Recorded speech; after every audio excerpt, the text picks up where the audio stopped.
আমি নবনীতা।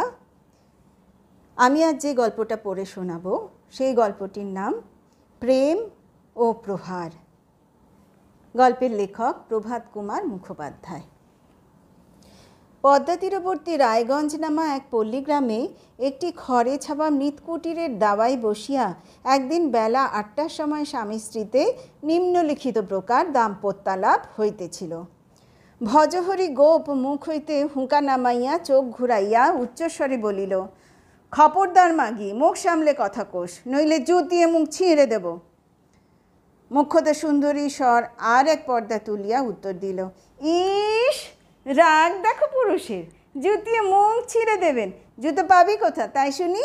বাপের জন্মে জুতো কখনো পায়ে দিয়েছিস রে মিনসে? দন্ত খিঁচাইয়া মিনসে চিৎকার করিয়া উঠিল, চোপড়াও হারামজাদি সোয়ার কাবাচ্ছি, তুই আমার বাপ তুললি? এত বড় আসপর্দা তোর? মোক্ষদা একটু দূরে সরিয়া বসিয়া বলিল, তুলেছি, ঝাঁটা তুলিনি, এই তোর ভাগ্যি। তোল না ঝাঁটা, তোর কগাছা ঝাঁটা আছে, আমি দেখি একবার। ঘুঁটে করুণীর বিটেকে বিয়ে করে এনে রাজার হালে রেখেছি, তুই আমার ঝাঁটা দেখাবি বই কি? নইলে আর কলিকাল বলেছে কেন? হায় রে! মোক্ষদা হাত উল্টাইয়া ব্যঙ্গভরে বলিল, মরিমা মশারি ছিঁড়ে কি আমার নাজার হালে নেকেছেন গো? আমি নোকের বাড়ি ধান বেনে, বাসন মেজে, উঠোন ঝাঁট দিয়ে দুটো যাই আনি, তাই গুবুর গুবুর চলে। নইলে ওই পেট কি দিয়ে ভরাতিস বল দেখি? খেটে খেটে গতর আমার জল হয়ে গেল, উনি আমার রাজার হালে রেখেছেন। যে পুরুষ পয়সা রোজগার করতে পারে না তার অত তেজ কেন? ভজহরি বলিল, না, আমি কি আর পয়সা রোজগার করতে জানি? যত জানিস তুই। আমি গেল বছর শ্যামপুরে বাবুদের বাড়ি খান সামাগিরি করতে যাইনি? আমার খোরাক পোশাক 5 টাকা মাইনে হয়নি? তখন কেঁদে কেটে অনর্থ করেছিলি কেন? ওগো, আমি তোমায় ছেড়ে থাকতে পারবো না, তুমি চাকরি ছেড়ে দিয়ে বাড়ি এসো, যা জুটবে তাই দুজনে দুমুঠো খাবো। কে বলেছিল রে মাগি? না, আমি রোজগার করতে জানি নে। আমার মতো হুঁশিয়ার খানসামা এই অঞ্চলে কটা আছে শুনি? এই পাড়াগায়ে আমার কদর তো কেউ বোঝে না, কাজেই বিষ হারিয়ে ঢোড়া হয়ে বসে আছি। বলিয়া ভজহরি কয়েক টান তামাক টানিয়া আবার আরম্ভ করিল, আর তাও বলি, বাড়িতে কি আমি বসেই থাকি? তুই খাটিস আর আমি খাটি নে? তুই দুটো খুদ করো যা হয় নিয়ে আসিস বটে, কিন্তু আমি মাছ না ধরে আনলে খেতিস কি দিয়ে বল দেখি? এদিকে মাছ না হলে নোলা যে একেবারে খাবি খায়, একটি গেরাস ভাত মুখে ওঠে না। মনে করি খোঁটা দেব না, তা তোর স্বভাবের গুণে দিতে হয়। বলিয়া ভজহরি ভুরুক ভুরুক করিয়া আবার তামাক টানিতে লাগিল। মোক্ষদা দেওয়ালের কাছে সরিয়া বসিয়া পা দুইটা ছড়াইয়া দিয়া নিজ হাঁটু দুইটিতে সকরুণভাবে হাত বুলাইতে বুলাইতে বলিতে লাগিল, ন্যাকামিনসের নাকামি দেখে আর বাঁচি নেই। ভারী খোঁটার কাজ করেছেন কি না? মাছ ধরে আনেন, তবেই তো সংসারের সকল দুঃখই ঘুচে গেল। কাল থেকে আমার শরীরটা খারাপ, গায়ে গতরের ব্যথায় মরে যাচ্ছি। বললাম, মুখুজ্জেদের বাসন কখানা মেজে দিয়ে আয় তো। তাতে অমনি বাবুর অপমান হলো। হ্যাঁ, আমি পুরুষ মানুষ হয়ে বাসন মাজব? আমি বললাম, যে পয়সা রোজগার করতে পারে না সে আবার পুরুষ মানুষ কিসের? এই তো বলেছি। এতেই অমনি জুতিয়ে আমার মুখ ছিঁড়ে দিতে এলেন। এমন লোকের হাতেও আমি পড়েছিলাম, মা গো! উঠতে বসতে আমায় নাতি জাঁটা মারে। বলিয়া মোক্ষদা চক্ষে অঞ্চল দিয়া কাঁদিতে আরম্ভ করিল। ভজহরি তামাক খাইতে খাইতে স্ত্রীর পানে আর চোখে চাহিতে লাগিল। স্ত্রীর আঁখি জলে তাহার পৌরুষ গর্ব টলমল করিতে লাগিল, বুঝিবা ভাসিয়াই যায়। কান্না থামে না দেখিয়া বলিল, অত কান্না হচ্ছে কিসের জন্যে? তোকে মারিও নি, কিছুই না, দুটো মুখের কথা বলেছি বই তো নয়। যাচ্ছি না হয়, বাসনগুলো মেজে দিয়ে আসছি, আর কাঁদতে হবে না, ওঠ। হুঁকা দ্বারের কোণে ঠেকাইয়া রাখিয়া ভজহরি কাছে গিয়া স্ত্রীর মুখ হইতে তাহার হস্ত ও অঞ্চল অপসারিত করিয়া নিজ কোচার খুঁটে তাহার চক্ষু মুছাইয়া দিল। মিষ্ট কথায় তাহাকে সান্ত্বনা করিয়া মুখুজ্জে বাড়ি যাইবার জন্য প্রস্তুত হইল। মোক্ষদা তখন বলিল, থাক, তোমায় আর যেতে হবে না, আমি গিয়ে বাসন কখানা মেজে দিয়ে আসছি। যতক্ষণ শরীরে শক্তি আছে ততক্ষণ করি, তারপর যা হয় হবে। ভজহরি বলিল, তোর গায়ে গতরে ব্যথা নাই বা গেলি তুই, আমিই যাচ্ছি। তুই এই রোদ্দুরে পিঠ দিয়ে একটু শুয়ে থাক, বাসন মেজে দিয়ে গিন্নিমার কাছ থেকে আমি বরঞ্চ একটু তারপিন তেল চেয়ে আনবো, তোকে বেশ করে মালিশ করে দেব, ব্যথাটা অনেক কমবে তাহলে। স্বামী স্ত্রীতে এইরূপ কলহ নিত্যই চলিত।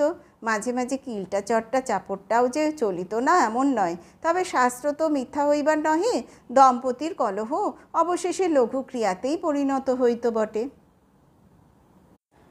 উপরে বর্ণিত ঘটনার দিন 15 পরে একদিন উভয়ের কলহ একটু সাংঘাতিক আকার ধারণ করিল এবং পূর্ববারের ন্যায় লঘু ক্রিয়ায় পরিণত হইল না।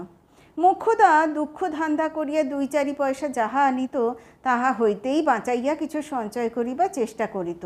সেই সঞ্চিত অর্থ কোথায় লুকানো থাকিত তাহা ভজহরির অজ্ঞতা ছিল না।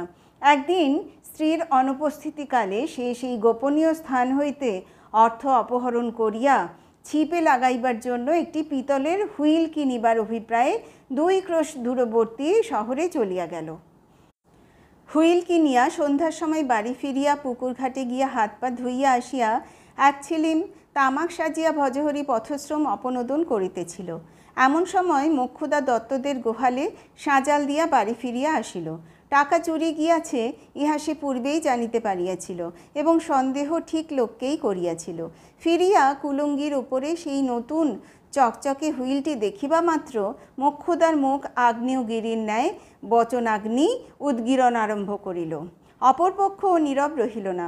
অবশেষে রাগের বশে ভজহরি তাহার হুঁকা হইতে জ্বলন্ত কলিকা খুলিয়া লইয়া মোক্ষদার মুখ লক্ষ্য করিয়া ছুঁড়িয়া মারিল।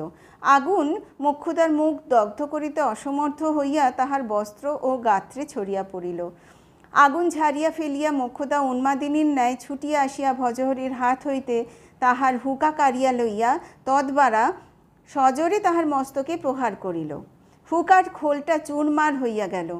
জাট মোক্ষদার হাতেই রহিল। বাপ বলিয়া ভজহরি মাথায় হাত দিয়া সেইখানেই বসিয়া পড়িল। তখন সেই জাট দিয়া মোক্ষদা তাহার পিঠে পটাপট ঘা কতক বসাইয়া দিয়া একটু সরিয়া চালের খুঁটি ধরিয়া দাঁড়াইয়া হাঁপাইতে লাগিল। এইবার ভজহরি কিভাবে তাহাকে আক্রমণ করিবে এবং ওই আক্রমণ কী উপায়ে সে ব্যর্থ করিতে পারিবে ইহাই অবধারণের জন্য সে সতর্ক হইয়া রহিল। ভজহরি কিন্তু তাহাকে আক্রমণ করিল না। উভয় হস্তে মাথাটি চাপিয়া ধরিয়া উহু উহু করিতে করিতে সে উঠিয়া দাঁড়াইল। ধীরে ধীরে দাওয়া হইতে উঠানে নামিল। কিয়দ্দূর অগ্রসর হইয়া ফিরিয়া দাঁড়াইল। বলিল, দাঁড়া শালি হারামজাদি, তুই আমার মাথা ফাটিয়ে দিয়েছিস। আমি চললাম থানায় লালিশ করতে। 3টি বছর তোকে যদি আমি জেল না খাটাই তো আমি গয়লার ছেলেই নই বলিয়া সে বাহির হইয়া গেল। ভজহরি চলিয়া গেল। মোক্ষদা কিছুক্ষণ পূর্ববৎ দাঁড়াইয়া হাঁপাইতে লাগিল। ক্রমে তাহার শ্বাসযন্ত্র সুস্থ হইলে ধীরে ধীরে সেইখানে বসিয়া পড়িল। বসিয়া ভাবিতে লাগিল, সত্যিই মিনসের মাথা ফেটেছে নাকি? হুঁকোর খোলের ঘায়ে কখনো মাথা ফাটে? ধ্যাৎ, ওসব মিনসের ঢং ঢং।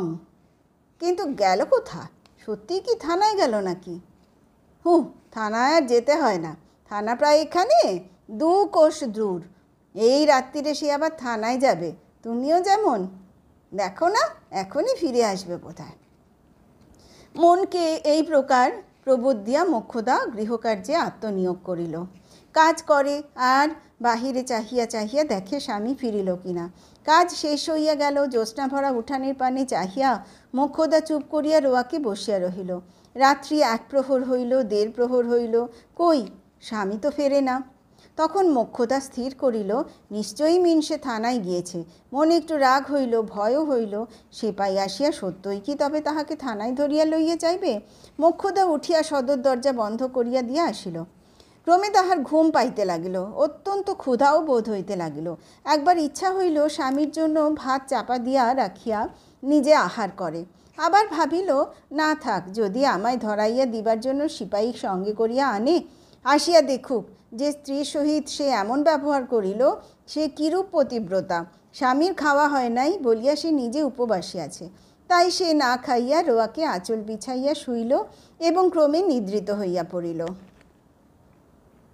মোক্ষদার যখন ঘুম ভাঙিল তখন গভীর রাত্রি। চন্দ্র অস্ত গিয়াছে। শেয়াল ডাকিতেছে।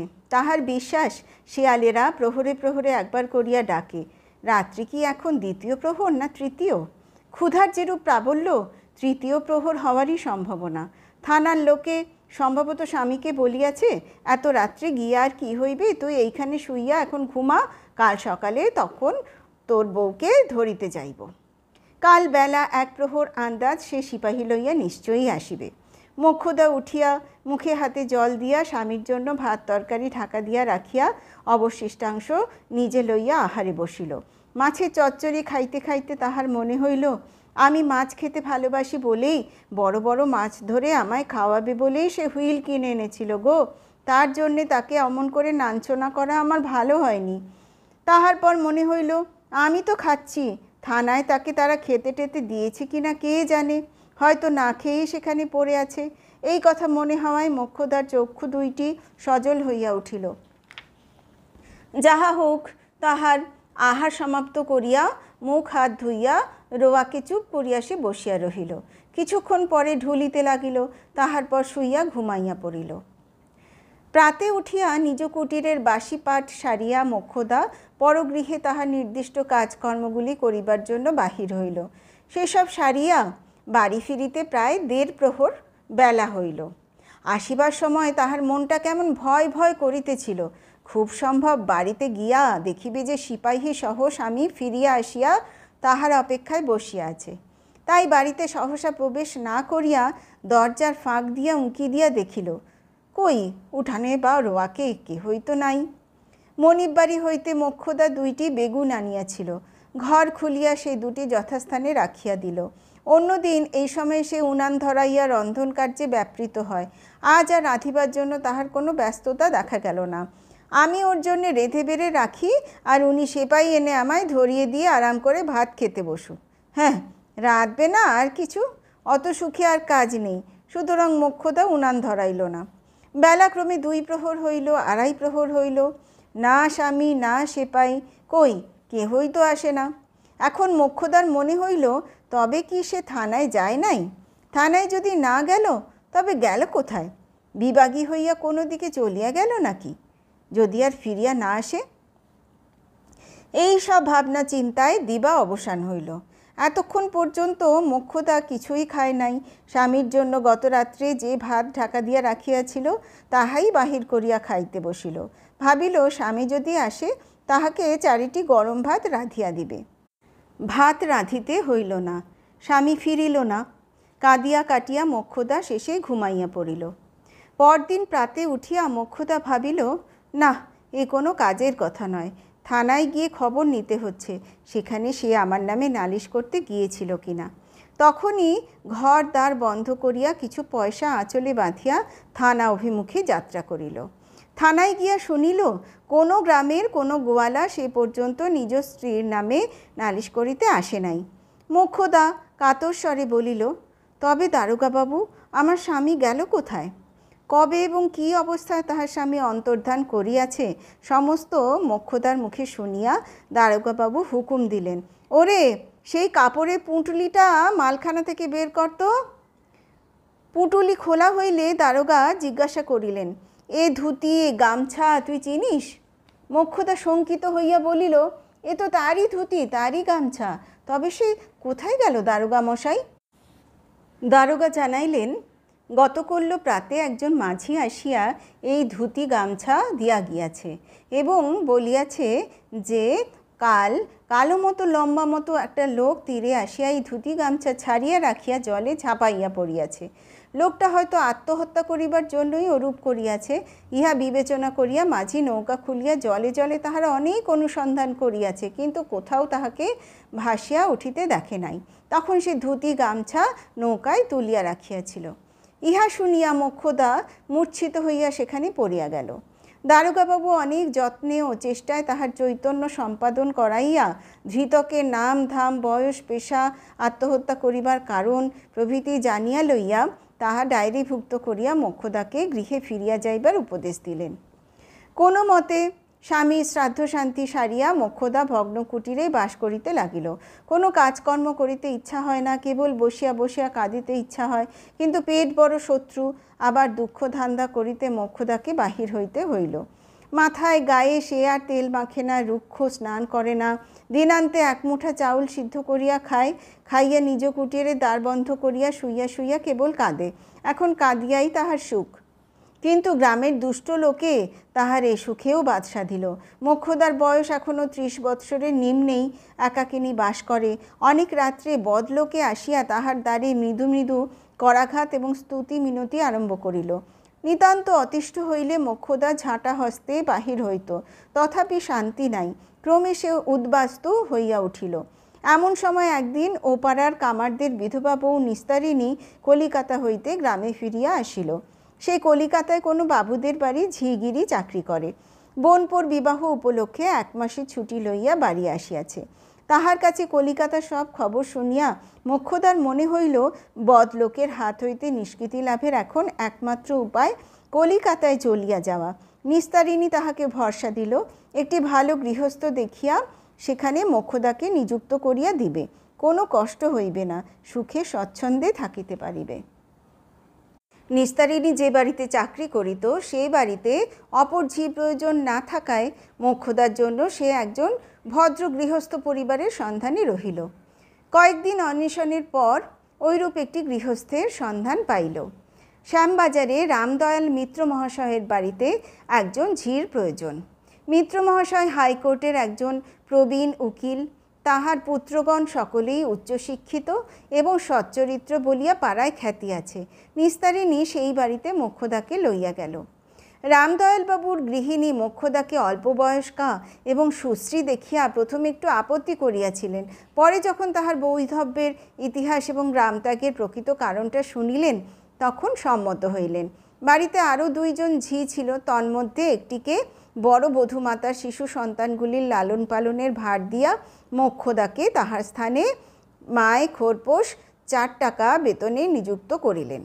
রামদয়াল বাবুর গৃহিণী বুদ্ধিমতী, মিষ্টভাষিনী এবং দয়াময় প্রভৃতি সদ্গুণাবলীর অধিকারিণী। তাহার সংসারে আশ্রয় পাইয়া কোনো বিষয়ে মোক্ষদার কোনো অসুবিধা হইল না। নিজ গ্রামে থাকিতে অন্নবস্ত্র সংগ্রহের জন্য তাহাকে যে পরিমাণ কায়িক পরিশ্রম করিতে হইত তাহার অপেক্ষা অনেক অল্প পরিশ্রমেই তাহার গ্রাসাচ্ছাদন নির্বাহ হইতে লাগিল এবং মাসে মাসে তাহার বেতনে 4টি টাকা গৃহিণী ঠাকুরুনের নিকট জমা হইতে লাগিল। এইরূপে মোক্ষদা 3 বৎসর এই বাড়িতে চাকরি করিল। একবার তাহার ইচ্ছা হইত কিছু দিনের ছুটি লইয়া দিন কয়েকের জন্য নিজ গ্রামে ফিরিয়া যায়, তাহার ঘর দুয়ারের এখন কী অবস্থা তাহা দেখিয়া আসে। কিন্তু আবার মনে হইত আর সে শ্মশানে ফিরিয়া গিয়া লাভ কি। শ্রাবণ মাসে জ্বরে পড়িয়া মিত্রগৃহিণী কিছুদিন খুব ভুগিলেন। তাহার দেহ অত্যন্ত দুর্বল হইয়া গেল। দাঁড়াইলে মাথা ঘুরিয়া বসিয়া পড়েন। তাই পূজার ছুটির সময় রামদয়ালবাবু সপরিবারে মধুপুরে গিয়া গৃহিণীকে 3 মাস বায়ু পরিবর্তন করাইবার জন্য প্রস্তুত হইলেন। তাহার এক অ্যাটর্নি বন্ধু কালীপদবাবুও সপরিবারে মধুপুর যাইতেছিলেন। সেখানে তাহার নিজ 2খানি বাড়ি আছে। বাড়ি 2খানি পাশাপাশি, তাহারই একখানা রামদয়ালবাবু ভাড়া লইলেন। রামদয়ালবাবুর মধ্যম পুত্র চারুভূষণবাবু গ্রিনলে ফিওর কোম্পানির বাড়ি ক্যাশিয়ারির কর্ম করেন। তাহার ছুটি অতি অল্পদিন মাত্র, তাই তিনি সপরিবারে বাড়িতেই থাকিবেন। অপর সকলে মধুপুরে যাইবেন স্থির হইল।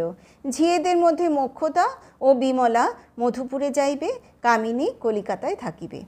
কয়েকদিন মধুপুরে মোক্ষদার বেশ আনন্দেই কাটিয়া গেল। গৃহিণী যখন বিকালে পুত্রকন্যা সহ বেড়াইতে বাহির হইতেন মোক্ষদাও তাহার সহিত যাইত। 3 বৎসরকাল কলিকাতায় গৃহমধ্যে আবদ্ধ থাকিয়া তাহার প্রাণ হাঁপাইয়া উঠিয়াছিল। খোলা মাঠে বেড়াইতে পাইয়া মোক্ষদা বড় আরাম বোধ করিল।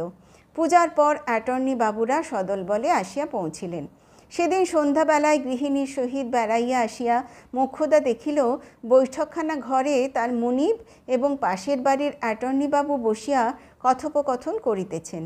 রামদয়ালবাবু বলিলেন, আপনি তামাকখোর মানুষ, আমাদের তো ও পাট নেই, আপনাকে একটা সিগারেট দিতে বলবো কি? তিনি জানিতেন তাহার জ্যেষ্ঠ পুত্র সুধাংশু সিগারেট ব্যবহার করিয়া থাকে। অ্যাটর্নিবাবু বলিলেন, দরকার কি, আমার গুড়গুড়িটা আনিয়ে নিচ্ছি। বলিয়া তিনি বাহিরের বারান্দার প্রান্তে গিয়া হাঁকিলেন, ভজা, ও ভজা। পাশের ঘরে মোক্ষদা বসিয়া পান সাজিতেছিল। ভজা নামটা শুনিবা মাত্র সে কান খাড়া করিল। তারপর একটি দীর্ঘ নিঃশ্বাস ফেলিয়া আবার নিজ কার্যে মন দিল। 2-3 বার ডাকাডাকির পর ও বাড়ি থেকে সমুচ্চ স্বরে উত্তর আসিল, আগে। ও কি, কার কণ্ঠস্বর? মোক্ষদার মাথার ভিতর বনবন করিয়া ঘুরিতে লাগিল। অ্যাটর্নিবাবু হাঁকিলেন, আমার গুড়গুড়েটে নিয়ে আয় তো ভজা। উত্তর আসিল, আগে যাই। মোক্ষদার আর পান সাজা হইল না। সে তাড়াতাড়ি উঠিয়া দাঁড়াইল। দুরু দুরু বক্ষে সে বাহির হইল। এমন স্থানে গিয়া দাঁড়াইল যেখান হইতে বৈঠকখানা ঘরের মধ্যভাগটি স্পষ্টরূপে দেখা যায়। কিয়ৎক্ষণ পরেই গড়গড়া লইয়া অ্যাটর্নিবাবুর ভৃত্য প্রবেশ করিল। তাহার মুখের পানে এক নজর মাত্র চাহিয়া দেখিয়াই মোক্ষদার হস্তপদ একেবারে অবশ হইয়া আসিল। পড়িয়া যাইবার আশঙ্কায় সে 2 হাতে সম্মুখের দেওয়ালটায় ভর দিয়া চক্ষু মুদ্রিত করিল। সেইভাবে দাঁড়াইয়া থাকাও তাহার শক্তিতে কুলাইল না। ধীরে ধীরে সেইখানে বসিয়া পড়িল। ভৃত্যকে দেখিয়া বৈঠকখানা ঘরে অ্যাটর্নিবাবু বলিলেন, কলকে কই রে, তামাক সেজে আনিসনি? ভজা বলিল, আজ্ঞে তা তো আপনি বলেননি। অ্যাটর্নিবাবু উকিলবাবুর দিকে ফিরিয়া বলিলেন, বেটা গয়লার বুদ্ধি দেখলেন মশাই। ভৃত্যকে বলিলেন, যা তামাক সেজে নিয়ে আয়, আর খানিকটে তামাক, গোটা কতক টিকে, দেশলাইয়ের বাক্স, এইসবও নিয়ে আয়। এবার বুঝলি তো? আজ্ঞে বলিয়া ভজহরি প্রস্থান করিল। রামদয়ালবাবু বলিলেন, আপনি এ রত্নটিকে পেলেন কোথায়? অ্যাটর্নিবাবু বলিলেন, সে মশাই এক মস্ত ইতিহাস, উপন্যাস বললেও চলে। কীরকম? অ্যাটর্নি বলিতে লাগিলেন, বছর 4 আগে ডিসপেপসিয়ার জন্য ডাক্তারেরা আমাকে দিন কতক স্টিমারে বেড়াবার পরামর্শ দিয়েছিল। 3 মাসের জন্যে একটা স্টিম লঞ্চ ভাড়া করে পদ্মা নদীর ওপর আমি ঘুরে ঘুরে বেড়াতাম। একদিন সন্ধ্যার পর ঘাট থেকে কিছু দূরে নোঙর ফেলে ডেকে বসে আমি তামাক খাচ্ছি, চাঁদ উঠেছে, জলে শোভা দেখছি। এমন সময় দেখলাম খানিক দূরে একটা মানুষ একবার জল থেকে মাথা তুলছে, আবার ডুবছে। স্টিমারের 2 জন খালাসিকে তখন বললাম, ওরে, একটা মানুষ বোধহয় ডুবে যাচ্ছে, দেখ দেখি যদি তোরা ওকে বাঁচাতে পারিস। তারা তখনই দড়ি বাঁধা 2টো লাইফ বেল্ট নিয়ে লাফিয়ে পড়ল। কাছাকাছি গিয়ে সেই বেল্ট 2টো ছুঁড়ে লোকটার কাছে ফেলে দিলে। একটা বেল্ট সে ধরে ফেললে। তারপর খালাসিরা নানা রকম কৌশল করে তাকে স্টিমারে এনে তুললে। রাম রাম, একেবারে উলঙ্গ ল্যাংটা মশাই। খালাসিরা তাকে একটা লুঙ্গি পরিয়ে দিলে। বেটা অনেক জল খেয়েছিল। আমার সঙ্গে ডাক্তারবাবু ছিলেন, তিনি ওকে বমি টমি করালেন, ব্রান্ডি খাওয়ালেন। ক্রমে বেটা সুস্থ হয়ে উঠল। তিনিই হলো ওই ভজহরি। রামদয়ালবাবু জিজ্ঞাসা করিলেন, কি করে ডুবেছিল তা কিছু বললে? বললে বই কি, বললে আমার স্ত্রী মারা গেছে, সেই শোকে আমি আত্মহত্যা করছিলাম। কাপড় কি হলো জিজ্ঞাসা করায় বললে, কাপড় গামছা ডাঙায় রেখে আমি জলে ঝাঁপ দিয়েছিলাম। ভাবলাম আমি তো মরছি, ধুতিখানা গামছাটা এখানে ফেলেই রাখি, কোনো গরিবে কুড়িয়ে পেয়ে পরে বাঁচবে। রামদয়ালবাবু বলিলেন, অদ্ভুত। অ্যাটর্নিবাবু বলিলেন, অদ্ভুত বই কি, আমি ভাবলাম একাধারে এত পত্নী প্রেম, বিশ্বপ্রেম তো দেখা যায় না, একে হাতছাড়া করা হবে না। চাকর স্বরূপ স্টিমারেই ওকে রাখলাম। মাসখানিক পরে কলকাতায় ফিরে এলাম। তারপর ওর আমি বিয়ে দেবার চেষ্টা করেছি, বলেছি টাকা দিচ্ছি, দেশে গিয়ে আবার বিয়ে থাওয়া করে আয়। তা বেটা কিছুতেই রাজি হয় না, বলে যার মুখে আগুন দিয়েছি তাকে যে ভুলতে পারিনি হুজুর, বিয়ে আর আমি করব না। রামদয়ালবাবু বলিলেন, আশ্চর্য মানুষ তো। আশ্চর্য বই কি। মোক্ষদার সহিত ভজহরির গোপনে সাক্ষাৎ হইয়াছে, কিন্তু কোনো পক্ষের মনিব পরিবারকে এ পর্যন্ত কিছুই জানানো হয় নাই। মোক্ষদার ভারী লজ্জা করে। ছি, এতদিন বিধবার মতো থাকিয়া কেমন করিয়া বলিবে ও বাড়ির ওই ভজা আমার স্বামী? লোকে যদি অবিশ্বাস করে তখন সাক্ষী প্রমাণ কোথায় পাইবে? ভজাও তাহার মনিবকে বলিতে সাহস করে না। তিনি শুনিলেও হয়তো বিশ্বাসই করিবেন না, হয়তো ভাবিবেন ও বাড়ির ওই সুশ্রী ঝিটার ওপর তাহার লোভ পড়াতে ছুরিকে রাজি করিয়া এই মিথ্যা দাবি উপস্থিত করিয়াছে এবং জুতিয়ে হাড় ভেঙে দেবেন। এখন আর মোক্ষদা গৃহিণীর সহিত বিকালে বেড়াইতে যায় না। উভয় পার্টির লোকে বেড়াইতে বাহির হইলে সে স্বামীর সহিত নিভৃতে সাক্ষাতের সুযোগ অন্বেষণ করে এবং মাঝে মাঝে সেই সুযোগ পাইয়াও থাকে। উভয় পার্টির বাগানের সীমানার পশ্চাৎভাগে একটা মস্ত কামিনী ফুলের ঝাড় আছে। তাহার আড়ালে বসিয়া উভয়ে প্রায়ই কিছুক্ষণের জন্য কথাবার্তা কহে। প্রথম দিন মোক্ষদা জিজ্ঞাসা করিয়াছিল, হ্যাঁ রে, তুই এমন কাজ কেন করতে গিয়েছিলি বল দেখি? ভজা বলিয়াছিল, থানায় যাচ্ছি বলে তোকে শাসিয়ে সেই যে বাড়ি থেকে বেরুলাম, বুঝলি মুখী, খানিক দূর গিয়ে ভাবলাম তুই হলি আমার আপন স্ত্রী, তোকে জেলে দেওয়াটা তো ভালো হবে না, লোকে শুনলে বলবে কি, গায়ে থুতু দেবে। তার চেয়ে বরং অন্য রকমে তোকে জব্দ করাই ভালো। মাছ খেতে তুই বড্ড ভালোবাসিস, মাছ না পেলে ধর মরিয়ে মরিস, তাই ভাবলাম দাঁড়া তোকে জব্দ করছি, তোকে বিধবা করে তোর মাছ খাওয়া বন্ধ করছি শালি। এই ভেবেই ধুতি গামছা ডাঙায় ছেড়ে রেখে পদ্মায় গিয়ে ঝাঁপ দিয়েছিলাম। ধুতি গামছা ডাঙায় ছেড়ে রেখে গিয়েছিলি কেন? গায়েরই ঘাট তো, সেই ধুতি গামছা ওখানে দেখে কেউ না কেউ চিনতে পারবে।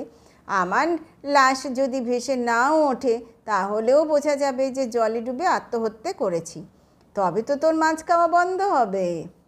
মোক্ষদা বলিল, তোর কি বুদ্ধি রে? আচ্ছা, যখন দেখলি যে বেঁচে আছিস তখন বাড়ি এলি নে কেন? চাকরি করছিলাম যে, ভেবেছিলাম মাস কতক চাকরি করে কিছু টাকা জমিয়ে গিয়ে দেখিয়ে দেবো আমি রোজগার করতে পারি কি না। দেশে গিয়ে শুনলাম তুইও কলকাতায় এসেছিস চাকরি করতে। সেই অবধি কত জায়গায় যে তোকে খুঁজেছি তার ঠিক নেই। কারো বাড়ির ঝিকে পথে ঘাটে দেখলেই অমনি তার পিছু নিয়েছি। জিজ্ঞাসা করেছি, হ্যাঁ গা, রায়গঞ্জের মোক্ষদা গয়লানি কোথায় ঝিগিরি চাকরি করে জানো কি? কেউ বলতে পারেনি। পরদিন বিকালে যখন কামিনী ঝাড়ের আড়ালে উভয়ের সাক্ষাৎ হইল, তখন ভজহরি কলাপাতায় জড়ানো একখণ্ড ভাজা মাছ বাহির করিল। দেখিয়া মোক্ষদা জিজ্ঞাসা করিল, মাছ আনলি কোত্থেকে? ভজহরি বলিল, আজ 4 বছর তুই মাছ খেতে পাসনি, আহা তোর কত কষ্ট হয়েছে, তাই তোর জন্যে এনেছি। কোথা পেলি? বামুন ঠাকুর আজ ভাতের সঙ্গে যে মাছ দিয়েছিল সে মাছ আমি খাইনি, তোর জন্যে নুকিয়ে রেখেছিলাম, নে খা। অল্প দূরেই একটা খাল ছিল। মোক্ষদা 4 বৎসর পরে স্বামীর প্রসাদ ভক্ষণ করিয়া সেই খালের জলে হাত মুখ ধুইয়া আসিয়া আবার গল্প করিতে বসিল। প্রায় প্রতিদিনই উভয়ের সাক্ষাৎ হইতে লাগিল। প্রথম প্রথম 2-4 মিনিটের অধিক উভয়ে একত্র থাকিত না। ক্রমে সাহস বাড়িয়া গেল। অন্ধকার হইয়া যাবার পরও বসিয়া থাকিত। উভয়ের বিরহাবস্থার সম্পূর্ণ বর্ণনা পরস্পরের নিকট তাহারা করিয়াছে। ক্রমে তাহাদের পরামর্শ হইয়াছে যে এখন বিদেশে মনিবদের নিকট বিদায় চাহিলে তাহা মঞ্জুর হইবে না। 2 মাস পরে কলিকাতায় ফিরিয়া উভয়ে কর্মত্যাগ করিয়া দেশে চলিয়া যাইবে এবং উভয়ের সঞ্চিত অর্থে গুটি কয়েক গাভী কিনিয়া বাড়িতে বসিয়া জাত ব্যবসা আরম্ভ করিবে। প্রথম সাক্ষাতের 10-12 দিন পরে একদিন যথানিয়মে যথাস্থানে দুইজনে মিলিত হইল। কলিকাতা হইতে ভজার মনিবের ইলিশ মাছ আসিয়াছিল। বামুন ঠাকুরকে খোসামত করিয়া বেশ বড় একখানা পেটির মাছ সেদিন ভজা সংগ্রহ করিয়া রাখিয়াছিল। সেই মাছ বাহির করিয়া বলিল, খাসা মাছ রে, যখন ভাজছিল গন্ধে বাড়ি মাত করে দিয়েছিল। কত বড় পেটিখানা তোর জন্যে এনেছি, দেখ দেখ, আজ আমার স্বাদ হয়েছে, আমি হাতে করে তোকে খাইয়ে দেব, কাছে সরে আয়, হাঁ কর। মোক্ষদা হাসিয়া স্বামীর কাজটি ঘেঁষিয়া বসিল। ভজা আদর করিয়া বাম হস্তে স্ত্রীর গলাটি জড়াইয়া ধরিয়া তাহাকে মাছ খাওয়াইতে লাগিল। কিন্তু এই দাম্পত্য লীলায় সহসা বাধা পড়িল। পশ্চাৎ দেশে কাহার প্রচণ্ড পদাঘাতে ভজহরি হুমড়ি খাইয়া বিপুল বেগে মোক্ষদার গায়ের ওপর পড়িয়া উভয়েই ধরাশায়ী হইল। চমক ভাঙিলে উভয়ে চোখ চাহিয়া দেখিল অ্যাটর্নিবাবুর জ্যেষ্ঠ পুত্র বীরেন্দ্রবাবু বীর বিক্রমে রক্তনেত্রে চাহিয়া আছেন। তাহাকে দেখিবা মাত্র মোক্ষদা এঁটো মুখে ঘোমটা টানিয়া উঠিয়া দাঁড়াইল এবং অবিলম্বে সেখান হইতে পলায়ন করিল। ভজহরিও কষ্টে সৃষ্টে উঠিয়া দাঁড়াইল। বীরেন্দ্রবাবু ক্রোধ কম্পিত স্বরে বলিলেন, তবে রে হারামজাদা, ভারী যে সাধুগিরি ফলাতিস, বলিয়া তাহার গালে ঠাস ঠাস করিয়া কয়েকটা থাপ্পড় কষাইয়া দিলেন। ভজহরি হস্ত দ্বারা সে প্রহার রোধ করিতে চেষ্টা করিতে করিতে বলিতে লাগিল, হুজুর মারেন কেন? ও যে আমার স্ত্রী, আপন বিয়ে করা স্ত্রী হুজুর। বাবু বলিতে লাগিলেন, তোর বিয়ে করা স্ত্রী বই কি পাজি নচ্ছা শুয়ার, সে তো কবে মরে গেছে। ও ছুরিটাকে আমি কি চিনি নে মনে করেছিস? ও তো উকিলবাবুর ঝি, বিধবা মানুষ, আর বদমাইশির জায়গা পেলি নে হতভাগা গাধা। কদিন থেকেই আমার সন্দেহ হয়েছে, সন্ধেটি হলেই তুইও দেখি এদিকে আসিস, আর ও বাড়ির ওই ঝি হারামজাদিও এইদিকে আসে। তাই আমি তকে তকে থেকে আজ এসে ধরেছি। চল বাবার কাছে, সব কথা গিয়ে তাকে বলি। রাস্কেল, তিনি তোর কি শাস্তি করেন দেখ। বলিয়া বীরেন্দ্রবাবু হাঁপাইতে হাঁপাইতে বাসার দিকে অগ্রসর হইলেন। ভজহরি কাঁদিতে কাঁদিতে কোমরটি দুই হাতে ধরিয়া তাহার পশ্চাৎ পশ্চাৎ চলিল। উভয় বাটির লোকেরা বৈকালিক ভ্রমণ হইতে ফিরিবা মাত্র কথাটি তাহাদের নিকট প্রচারিত হইয়া পড়িল। ভজহরি যে মোক্ষদাকে স্ত্রী বলিয়া দাবি করিতেছে তাহাও তাহারা শুনিলেন। মিত্র গৃহিণী ও বড়বধূর নিকট মোক্ষদা কাঁদিতে কাঁদিতে সকল কথা খুলিয়া বলিল। তাহারা বিশ্বাস করিলেন, কিন্তু উভয় বাটির পুরুষেরা উহা বিশ্বাস করিতে চাহিলেন না। তখন রামদয়ালবাবুর বৈঠকখানায় ভজহরির বিচারের জন্য ফুল বেঞ্চ বসিল। অ্যাটর্নিবাবু বলিলেন, এর মীমাংসা তো সহজেই হতে পারে।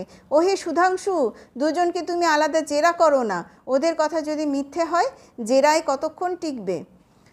সুধাংশুবাবু তাহাই করিলেন। মোক্ষদাকে নিজ স্ত্রীর জিম্মায় বসাইয়া রাখিয়া ভজহরিকে ডাকিয়া পাঠাইলেন। পদাঘাতজনিত কোমরের ব্যথায় কাতরাইতে কাতরাইতে সে আসিয়া মেঝেই বসিল। সুধাংশুবাবু তাহাকে পুঙ্খানুপুঙ্খরূপে জেরা করিলেন।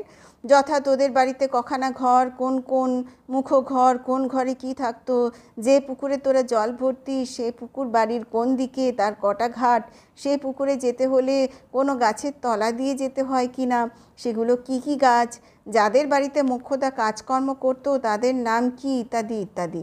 ভজহরের উত্তরগুলি সুধাংশুবাবু লিখিয়া লইলেন। তারপর মোক্ষদার ডাক পড়িল। তাহাকেও অবিকল ওই প্রশ্নগুলি জিজ্ঞাসা করা হইল। উভয়ের উত্তরে বিশেষ কোনো পার্থক্য পাওয়া গেল না। ভজহরি তখন স্ত্রীর ওপর সত্য সাব্যস্তের ডিক্রি পাইল। যতদিন মধুপুরে থাকা হইবে ততদিন এই দম্পতির বাসের জন্য মিত্র গৃহিণী তাহার বাসার আস্তাবলের পার্শ্বস্থ কক্ষটি নির্দিষ্ট করিয়া দিলেন। তাহারই পরামর্শে শয়ন করিতে যাইবার পূর্বে মোক্ষদা একটা বাটিতে কর্পূর মিশানো খানিকটা তারপিন তৈল লইয়া গিয়া স্বামীর ব্যথিত কোমরে অনেকক্ষণ ধরিয়া উত্তম রূপে মালিশ করিয়া দিল। 1 মাস পরে কলিকাতায় ফিরিয়া উভয়ে স্ব কর্মে ইস্তফা দিয়া সঞ্চিত অর্থ লইয়া দেশে চলিয়া গেল। তথায় কুটিরখানির সংস্কার করিয়া একটি গোয়ালঘর তুলিয়া গাভী কিনিয়া জাত ব্যবসায় শুরু করিয়া দিল। দুধে যে কি পরিমাণ জল স্বচ্ছন্দে মেশানো যাইতে পারে সে বিষয়ে উভয়ের কলিকাতার অভিজ্ঞতা খুব কাজে লাগিয়া গিয়াছিল।